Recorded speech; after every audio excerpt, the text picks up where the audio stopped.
Ассалаумағалейкум достар. Бүгін 6 қаңтар. Әдеттегідей Яндекс такси жаңа комфортпен 18 микрорайоннан Бәйдібек Кольцоға темір тұлпар деген автосалон бар екен. Сол жерге заказ түсті. Бардым, күттім. Сонымен жігіт шықты да, бір жігіт. Брат, разворот жасап бір бала берші, машинаңды қазір магазинге кіріп шығайын жарайды. Поехали деп бастым, түсінсізбен қарадым. Ешқандай платный ожидание ештеңе қосқан жоқпын, бірақ біраз күтіп қалдым. Сонымен келді, отырды. Сол темір тұлпар деген автосалонда жұмыс істейтін жігіт сияқты. Үлкендеу жігіт енді. Классикалық үлгідегі киініп алған менеджер сияқты.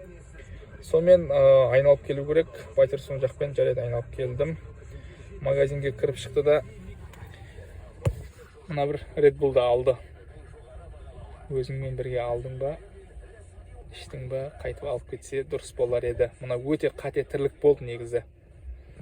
Жігіт қой, қыз баласы емес, бір үлкендеу әйел кісілер емес, ұмытып қалдырып кететіндей. Ұмытқан жоқ, тастап кетті. Өйткені соңында бұрылып тастап отқан кезде, ол кісімен есептесіп жатқан кезде осыны ішіп отқанын көрдім, бірақ мен тастап кетті деп ойлаған жоқпын. Өйткені бұдан кейін сол жерден бір әйел кісі мінді да, сонымен басқа жерге оны тастап кеттім. Бірақ мен мынаған қарап үлгермедім, шыны керек. Себебі әр поездка кейін қарау керек, негізі мен қарайтынмын. Бірақ сол жерден бір әйел кісі мінді да, мынаны мен байқамай қалдым. Мына өте ұят тірлік негізі. Кішкене жауапкершілік керек. Комфорт бердің ба, базар жоқ таксист шақырдың ба, мусорыңды өзіңмен бірге алып кет, мусор тастама олай. Енді басқа түшіп кетудің қажеті жоқ олай. Мына өте ұят тірлік негізі. Ер азаматтар үшін жауапкершілік керек негізі.